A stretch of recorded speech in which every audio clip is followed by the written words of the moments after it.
Saludos a toda la audiencia de Al Mayadin en el mundo. Vamos a conversar en este momento con Javier Couso, ex eurodiputado, fue vicepresidente de la Comisión de Relaciones Exteriores del Parlamento, hoy está participando en el Foro Antiimperialista aquí en Venezuela, en el marco del Foro de Sao Paulo, y bienvenido al Mayadin. Hay momentos muy importantes en este foro y uno de ellos muy sensible, emotivo, fue el minuto de aplauso en homenaje al general mártir Soleimani. Pues sí, fue un momento, yo creo que ya el conjunto de la izquierda antiimperialista y de los movimientos contra la guerra están entendiendo lo que supone los ataques contra Irán, ¿no? No es tanto la adhesión ideológica o no, sino simplemente el derecho a las naciones soberanas a existir y coexistir en el marco del derecho internacional. Y supone además una escalada gravísima, ¿no? A mi juicio, es un claro crimen de guerra, porque además se ataca a un militar que no se esconde. Por engaños le hicieron estar en Irak, que no tiene esa capacidad antiaérea que tiene Irán y que tiene Siria por la presencia rusa y por los S-300 Estados Unidos y sabía los que estaba ahí. Pantsir. Sabía perfectamente que en Irak podía asesinarlo, y eso yo creo que un traspasar una línea roja, ¿no? Porque es matar a una persona que ha contribuido muchísimo a acabar con el terrorismo, pero curiosamente ese terrorismo de ejércitos por delegación que ha empleado los países del Golfo, Gran Bretaña, Francia y el propio Estados Unidos. A mí en una visita oficial me lo dijeron off the record, pero yo lo cuento en el Pentágono, ¿no? Claramente quién estaba detrás de lo que era el Daesh. Una persona además muy querida por las poblaciones que han sufrido el azote del terrorismo, que también apoyó desde primera hora a la República Árabe Siria, que, con una agresión terrible. Yo cuando estuve con el presidente Bashar al-Assad en una visita parlamentaria de europarlamentarios, él me dijo la dimensión, me trasladó la dimensión que había sufrido ese país. Han perdido 90.000 militares. O sea, yo pensándolo, trasladándolo a las Fuerzas Armadas Españolas, que son 120.000, imagínate que te maten a 90.000 soldados y oficiales y suboficiales, ¿no? Y la ayuda de Irán ha sido fundamental. Por eso ellos han querido, asesinando al teniente general a título póstumo ya Soleimani, acabar con la resistencia, no solo de Irán, que se mantiene pese a las amenazas, a los asesinatos de sus científicos por parte de los servicios secretos israelíes, las sanciones, los bloqueos, se mantiene resistiendo porque tiene una cohesión increíble. También resistiendo, como le pasa a Venezuela, a esas revoluciones de colores inducidas. Querían matar todo ese eje de la resistencia, ¿no? Que lo compone también el Líbano, los palestinos, los iraquíes y las iraquíes, y no lo han conseguido. Se equivoca Trump pensando que asesinando a Soleimani iba a acabar con eso, porque además su segundo, que ya es el que ha tomado la dirección, tiene la misma indicación, porque es una política de Estado. Entonces, aunque maten incluso al segundo, al cual ya están amenazando por medio de filtraciones en los grandes medios estadounidenses, va a seguir, porque su segundo, que de ahora, seguirá, porque es una política de Estado y es una política del derecho a vivir de las naciones soberanas de Medio Oriente. ¿Y por qué crees que Estados Unidos en este preciso momento asesina a una figura tan importante como el general Soleimani? Yo creo que es algo que se repite. Cuando un presidente estadounidense se acerca a una elección, está en medio de una elección o tiene algún problema, como tiene ahora Trump con el impeachment, realizan ese tipo de agresiones militares que son peligrosísimas. Trump va un poco más allá incluso de los otros presidentes estadounidenses, más parecido quizá a Bush hijo, ¿no? Porque Bush padre, curiosamente, cuando hace la guerra, en la guerra de la invasión de Kuwait, se para, o sea, no derroca a Saddam Hussein. Bush hijo sí lo hizo, y todo el proyecto de ese Oriente Medio ampliado, que querían destruir las naciones soberanas, utilizando por ejemplo a los kurdos y otros lugares, bueno, creó el caos, y Trump va muchísimo más allá que eso. Yo creo que es un intento pues de ganarse el favor en medio de ese impeachment. Lo curioso es que hemos estado a punto de una guerra de grandes dimensiones. Hay que felicitar a Irán, su contención, su paciencia. Hizo un ataque milimétrico que fue un aviso en el cual no hubo bajas a las dos bases estadounidenses. Curiosamente no contestaron los estadounidenses. Demostró que podía claramente atacar y destruir Arabia Saudí y cerrar el estrecho de Hormuz, pero con su contención. ¿Pero qué les va a salir mal?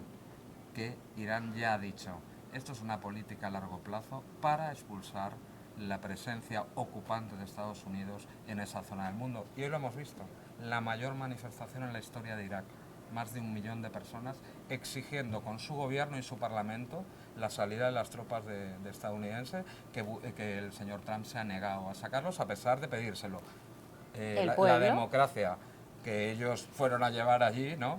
Y el pueblo estadounidense, o sea, no cumplen con la democracia. ¿Y crees que esta acción de Estados Unidos, de Donald Trump, marcó el fin de esa ocupación en Irak, el principio del fin? El principio del fin, sí. Y vamos a ver, porque yo que conozco Irak, A largo aliento, yo que entonces. conozco Irak y conozco también Irán y conozco Siria.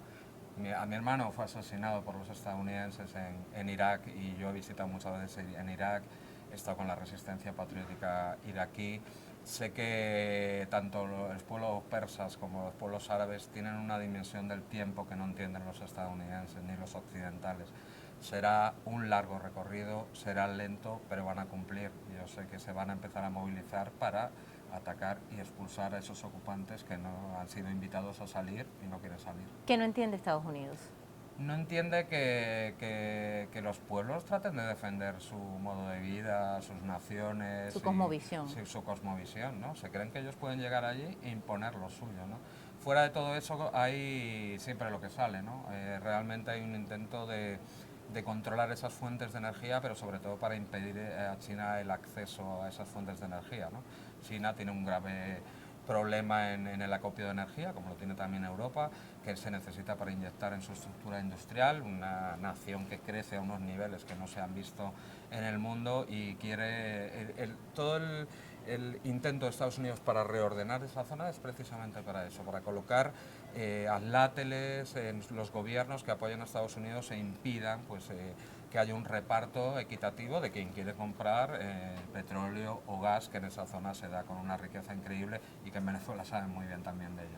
Por eso en Venezuela también Estados Unidos ataca, ¿no? Efectivamente, porque lo que quieren es controlar. Además, ahí lo dijo, creo que era McCain, dijo, el petróleo de Arabia Saudí tarda en llegar, no sé si 20 y pico, 30 y pico días. El petróleo de Venezuela tarda en llegar 7 días, ¿no? Tienen las reservas certificadas más grandes del mundo y que además es una estructura que se ha empleado para apoyar a su pueblo. Ahí tenemos la misión vivienda, que nadie la cuenta, ¿no? 3 millones de viviendas entregadas. Ojalá que en mi país, a la cual la gente la desahucian todos los días, pudiera tener ese esfuerzo, ¿no?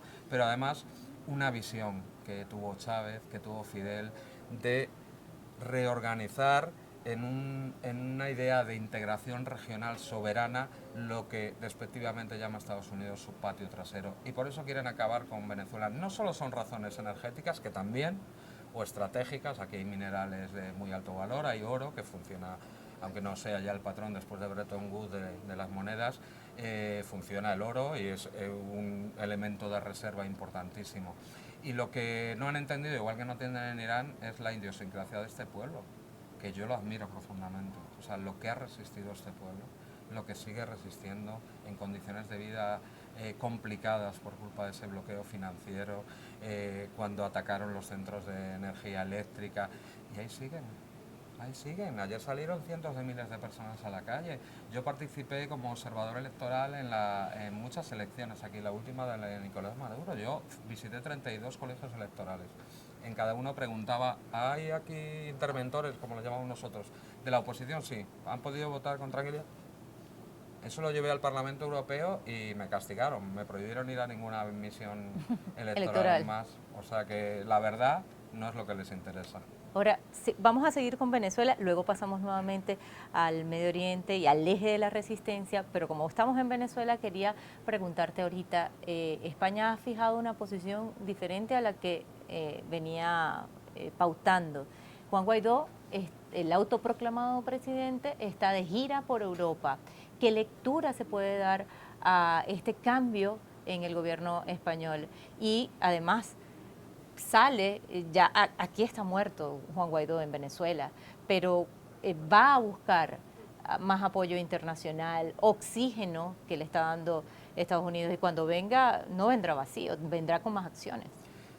Mira, yo creo que el año 2019 ha sido un año muy duro para Venezuela, pero también ha marcado una derrota estrepitosa a todos los niveles. Se autoproclamó con muchísima gente, hubo intentos de guarimbas, hubo un intento de invasión también humanitaria en los puentes en la frontera con Colombia, ha habido un intento de que no se posicione el presidente elegido, ha habido un intento de control de la Asamblea Nacional que se ha roto por sus propias corruptelas y ya no convocaba, ha anunciado cuántas veces salía a la calle y no salía más que él y, como decimos nosotros, él y un tambor, nada más, ¿no? Sus Entonces, promesas eran, ahorita vamos a hacer sí, esto, ahora, la ahora, fecha y y la nunca fecha. lo ha cumplido. Y además se ha erosionado ellos mismos la cohesión de la oposición, porque ya ha reconocido Estados Unidos que les donó 400 millones de dólares que no se sabe dónde están.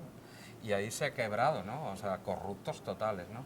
Entonces hay un intento de Estados Unidos de darle oxígeno, ¿no? Y por eso se convocó esa cumbre supuestamente antiterrorista, donde había muchos terroristas o que emplean en el terrorismo.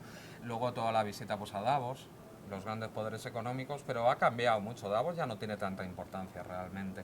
Y luego ahora las visitas. Entonces, yo soy, no sé, soy escéptico, pero saludo, ojalá sea el principio de un cambio del gobierno español, ¿no?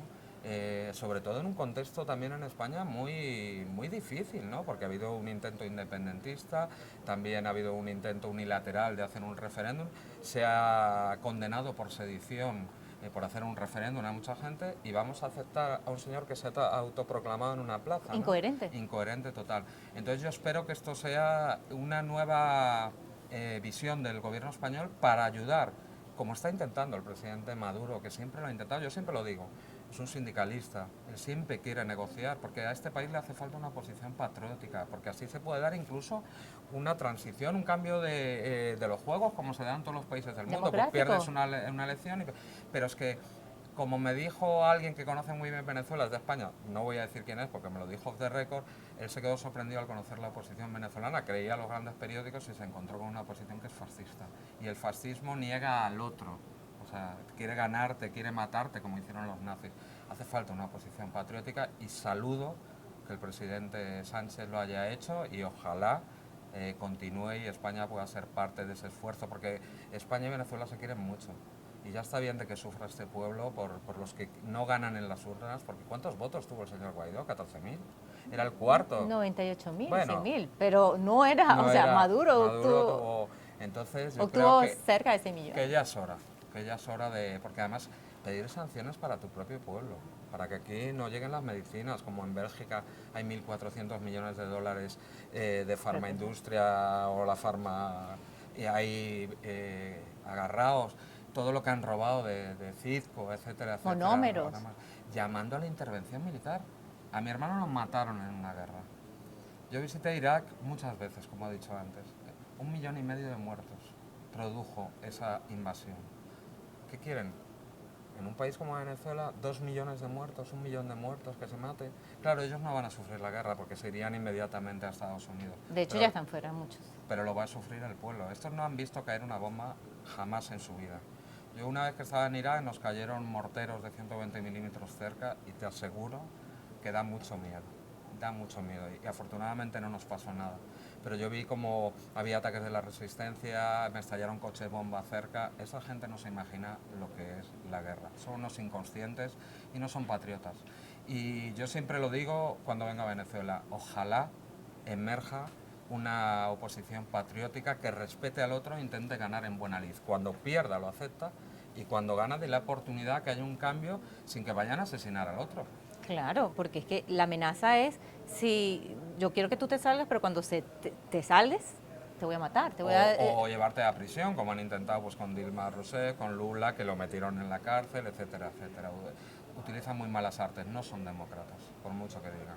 No son demócratas y eso es lo que han venido denunciando. Ahora, esta gira de Juan Guaidó comenzó en Colombia con esta cumbre antiterrorista, paradójicamente en el país más terrorista de Latinoamérica. Y donde más se vulneran los derechos humanos. Y además donde ellos mismos crearon los paramilitares.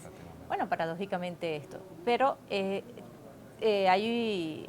las mentiras son las que empiezan a filtrarse en los grandes medios de comunicación, como pasó con el general Mártir Soleimani, hablando de él como terrorista y tratan ahora de vincular el tema de Hezbollah con el supuesto terrorismo que hay acá en Venezuela y que hay células de Hezbollah. Pero además de eso, es lo que estabas hablando tú, ellos no entienden la cosmovisión y la manera de resistencia de allí, y Hezbollah, a lo mejor estoy diciendo esto y bueno, ya hablaron y anunciaron que van o que intervinieron supuestamente Telesur, y aquí, bueno, hablando de Hezbollah, ellos hablan de que estas células están acá, pero Hezbollah allí representa una resistencia en el Medio Oriente, en ese frente de resistencia. Mira, yo fui miembro de la Comisión Especial del Terrorismo del Parlamento Europeo, que se sesionó durante 1 año y medio para dar recomendaciones a la Unión Europea ante los atentados que habíamos sufrido.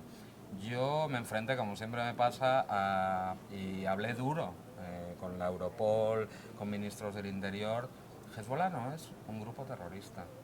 Hezbollah no es un grupo que haya actuado fuera del Líbano o fuera de contextos de guerra en el cual el derecho internacional amerita que pueda haber una resistencia legítima. Hezbollah forma parte del gobierno del Líbano, tiene ministros en el gobierno del Líbano, habla con otros gobiernos. Entonces, querer vender esa idea es un falso positivo.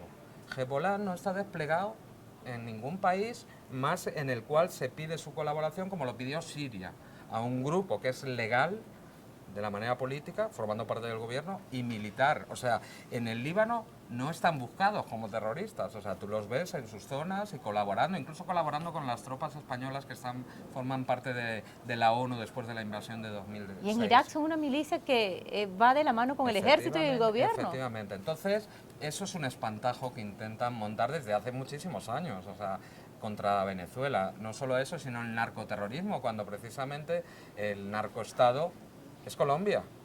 Pero si el señor Uribe y su adláter que gobierna ahora tuvieron tratos con Pablo Escobar, es que Pablo Escobar tenía la avioneta que le permitió el señor Uribe, cuando dirigía el aeropuerto de Bogotá, salir. O sea, ¿qué nos van a contar ellos de terrorismo, donde han creado los escuadrones de la muerte, cuando a día de hoy se han matado a más de 24 líderes y lideresas en lo que va de año. en un año? No, o sea, en lo que va de año. Uno cada día, donde hay 7 millones de desplazados internos, que es el mayor número, ni siquiera Siria, de desplazados internos. ¿Qué nos va a contar? Donde hay una miseria absoluta, la gente se muere por falta de asistencia, y el problema es Venezuela, de terrorismo. Tienen que inventarse cosas y es mentira. Con Hezbollah habla la Unión Europea y hasta Estados Unidos tiene que hablar. ¿Tiene algo que ver entonces este tema de la muerte de Soleimani con ese movimiento geopolítico, ¿no? Del tema de Irán, del tema de Venezuela, la conexión con Venezuela, con células satanizadas del Hezbollah acá en este país? ¿Tendrá algo que ver con eso? Sí, lo que intentan pues es algo que se pueda vender periodísticamente para ganar la opinión pública, y tienen la colaboración de la mayoría de las transnacionales. ¿Por qué se ataca ahora a Telesur? Porque Telesur es una fuente de verdad, lo ha sido en Bolivia, lo ha sido en Ecuador y lo está haciendo en Chile. Les está haciendo daño, porque antes ellos tenían el control de la información, tenían a CNN, que era... Yo me acuerdo todavía de Brzezinski, que fue uno de los analistas de todo el poder estadounidense, en una conferencia en Ottawa, preocupado por Internet, y a partir de ahí llegó el momento del cierre de Internet. O, por ejemplo, Hillary Clinton pidiendo en el Senado dinero para CNN porque se estaba perdiendo pues esa dictadura mediática que tenía CNN. Ahora vemos Russia Today y los ataques son claros, ¿no? Entonces yo creo que lo que intentan es fabricar un falso positivo para poder vender a la opinión pública, sobre todo estadounidense, que Venezuela es un narcoestado y un estado aliado con el terrorismo. Pero lo que no entienden es que ellos han sido los que han propiciado eso, es que curiosamente después de la invasión de Irak, precisamente pues la población mayoritariamente chiita, pero al final también los sunitas, que intentaron partir en tres, ¿no?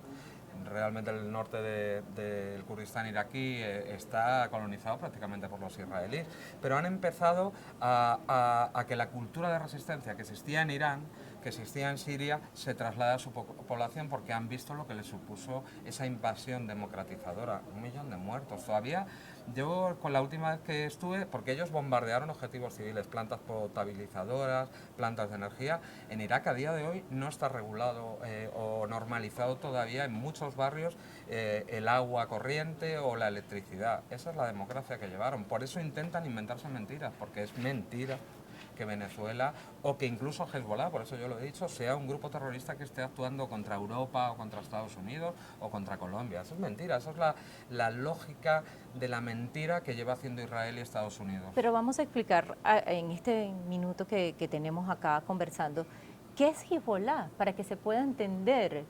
Hezbollah es un partido político que frente a la invasión del Líbano por parte del sur del Líbano por parte de Israel, creó una resistencia que está amparada en la Carta de Naciones Unidas, que dice claramente y taxativamente: cualquier pueblo ocupado tiene derecho a defenderse con todos los medios a su alcance. Eso es ley internacional. Por lo tanto, es un factor de resistencia, porque el ejército libanés colapsó con la invasión y ellos fueron capaces de lanzar una resistencia, y no solo eso, después de la guerra civil, aliarse con los sectores cristianos. En 2006, el primer ataque del ejército de Israel fue contra la televisión de Hezbollah y la radio cristiana y televisión del general Aoun. Ahí lo dijiste todo. Ahora, en esta misma línea, cuando ya el río suena, es porque piedras trae. Si ya empezaron ellos a derramar el tema del terrorismo en Venezuela, el tema de Irán, la muerte del general Soleimani, Juan Guaidó sale en una gira, no se va a venir, como te comentaba antes, con el bolso vacío, o sea, va a venir con otra cosa. ¿Qué acciones se pueden esperar luego de este preámbulo y este contexto que ellos mismos comienzan a derramar? Y que ya hemos visto que cuando los medios de comunicación empiezan a publicar este tipo de cosas, es que algo viene. A mí lo que me parece es que están muy desesperados. O sea, a mí me parece que Juan Guaidó ya está amortizado, por lo menos en el interno de Venezuela, y parece ser que no tienen un recambio. Y por eso intentan lanzarlo a nivel internacional. Sí, intentar darle un poco de oxígeno de apoyo internacional, pero aquí últimamente iba totalmente para abajo. Y lo que he dicho antes, ¿no? Esa corrupción ha conseguido romper eso que tuvo en algún momento. Es verdad que nucleó a toda la oposición, pero ha durado cuánto tiempo. Entonces yo no sé qué puede traer aquí él. Lo que pasa es que él está llamando, está llamando al terrorismo, él está llamando a una intervención militar. En mi país, a alguien que le paga una potencia extranjera para subvertir el orden constitucional tiene más de 20 años de prisión, y en la mayoría de los países del mundo. Y tanto que es una dictadura, este señor todavía no está detenido, ¿no? Es curioso, ¿no? Esta dictadura, es muy curiosa esta dictadura, ¿no? En España estaría condenado ya 30 años, te lo puedo asegurar. Curiosamente, bueno, pero no... lo que está pasando con Cataluña, lo que tú has dicho. Que le pregunten a los líderes catalanes. ¿Qué ha pasado simplemente por asomar la idea de un referéndum? Sí. Ni siquiera... Realmente no era constitucional, o sea, ellos sabían que podía pasar eso. Y además, bueno, yo tengo una posición que la tengo que decir porque abiertamente yo creo que con el 43% de los votos en las últimas elecciones nacionales no se puede declarar unilateralmente la independencia. Pero aún así ellos sabían a lo que se arriesgaban, pero este señor le está saliendo no solo gratis, sino que se está haciendo multimillonario. Es decir, es un negocio conspirar contra Venezuela. Efectivamente. ¿Crees tú? Sí. Ahora, ¿qué va a pasar para finalizar con este eje de resistencia en el Medio Oriente? ¿Crees que se van a recomponer, tomarán fuerza, a largo aliento será justicia? ¿Qué va a pasar? Yo creo que se ha reforzado. Se ha reforzado en... ¿Le salió mal la jugada sí, a Trump? Muy mal, porque sí lo eliminaron, lo asesinaron, pero no han acabado con la idea que él diseñó. Eso va a seguir totalmente. Pero es que no le perdonan a Irán no haberlo doblegado, no le perdonan a Hezbollah que haya sido, ni siquiera los ejércitos árabes combinados de Siria, Egipto, derrotaron a Israel. Hezbollah derrotó a Israel. De 9 divisiones de blindados que tiene, le aniquiló 1,5, casi hunde una corbeta, y mantuvo el lanzamiento de cohetes en un enfrentamiento militar hasta el final de la intervención militar. No perdonan eso, no perdonan la resistencia de los pueblos, que allí es militar, pero también es civil, y que aquí afortunadamente solo es política. Es política, y eso es lo que no le perdonan. Ya para concluir, estás en el Foro de Sao Paulo, y las izquierdas, estábamos comentando fuera de cámara cómo se ha perseguido a la izquierda, se ha criminalizado el comunismo. ¿Por qué se ha criminalizado el comunismo, las izquierdas, pero además dentro de la propia izquierda también se criminalizan y es lo que no ha podido avanzarse. La unidad pareciera diluirse frente, bueno, a críticas y a cosas que suceden. Porque yo creo que aprendió mucho Estados Unidos también y todos los centros de poder de la movilización global contra la guerra de Irak, que fueron millones y millones de personas, que es cierto que no pudimos parar la guerra, pero sí ya le dimos un marchamo y una asunción de ilegalidad y de crimen, que eso lo asumió toda la mayoría de la población mundial, y a partir de ese momento lo que han intentado es controlar a las izquierdas precisamente, y por eso sale esa teoría que hacen Betan y Khrushchev, y Khrushchev, que eso se llamaba, que son franceses, que llevan la responsabilidad para proteger en la Asamblea de Naciones Unidas, que ataca frontalmente pues, la Carta de Naciones Unidas, que habla de la no injerencia en los asuntos internos de los estados, etcétera, etcétera. Y una parte de la izquierda ha comprado ese supuesto humanitarismo, como si, como si sus intervenciones fueran para eso, porque entonces lo primero que tendrían que hacer es haber intervenido en Arabia Saudí. Correcto. O en Israel, que tiene un estado de apartheid, y lo han conseguido. Mira, yo cuando hice yo fui portavoz del grupo de apoyo a la paz en Siria, que formábamos diferentes eurodiputados de muchos grupos, incluso de la derecha, ¿no? Y cuando fui a ver a Bashar al-Assad, la izquierda española me atacó una parte, inmisericordiamente. O igual al principio, ahora ya menos, cuando apoyando a Nicolás Maduro, ¿no? A Chávez tuvieron que ver su grandeza, pero a Nicolás le han hecho, y hay mucha parte de la izquierda española que todavía no la acepta, o sea, compra las mentiras. Entonces yo creo que lo que han intentado es eso, dividir a un poderoso movimiento antiguerra que ahora mismo muchas veces funciona en apoyo a sus intervenciones militares. ¿Y cómo entonces unirse las izquierdas y qué reflexión queda de este foro antiimperialista, de esta reflexión de no, yo creo que hemos ido, de no dañarse entre la propia izquierda? Hemos ido avanzando, sobre todo por tener la valentía de mucha gente de enfrentar ideológicamente y en un debate sosegado pues toda esa intervención humanitaria. Nos ha costado caro porque nos han insultado, un gran intelectual, que ya cada vez pienso que es menos, ¿sabes lo que dijo cuando yo fui a ver a Bashar al-Assad? Para lograr la paz o para que hubiera interlocución entre Europa y Siria, dijo: la reunión de Javier Couso con Bashar al-Assad es como si se hubiera reunido con los asesinos de su hermano, o sea, una cosa terrible, llegan hasta una... Terrible. Y entonces, bueno, yo creo que les vamos ganando el discurso. Por ejemplo, con Siria, que fue muy difícil, al principio Bashar al-Assad se comía a los niños crudos, y afortunadamente pues ya la gente va sabiendo que viendo lo que pasó en Irak o viendo lo que ha pasado en Libia, no hay punto de comparación. Yo estuve en Damasco, estuve en Alepo, y caminan a las chicas con sus melenas o tapadas según querían, las iglesias abiertas al lado de las mezquitas, sin ningún tipo de problemas. Y luego la población armada. O sea, yo tengo una imagen preciosa de una pareja de la mano los dos con sus fusiles que iban a su casa, ¿no? Qué curioso ese pueblo armado que no derroca a su presidente, ¿no? Sí, lo que siempre ha sucedido de todo eso, que pintan una cosa y resulta ser otra cosa. Y tú también estuviste ahí, o sea que lo pudiste ver igual que yo. Total, total. Es un país de verdad impresionante, Siria, y cómo ha podido salir adelante en medio de tanto ataque y con esa resistencia que tú has dicho, la resistencia de los pueblos, que creo que es lo que más va a salvar. Lo dijo Diosdado Cabello, además sí, el vicepresidente del PSUV, que solo los pueblos y su resistencia van a poder salir al frente o al traste a todos estos ataques. La paz mundial. Sí, a estos guerreristas, ¿no? Total, y el tema de la democracia, dándole además un ejemplo de democracia y una lección de democracia a los que dicen ser demócratas. Mira, muchísimas gracias, Javier, un placer, como siempre, por estar aquí en Almayadín, y nosotros por supuesto nos despedimos desde acá, desde Venezuela, en el marco del Foro de Sao Paulo, este foro antiimperialista.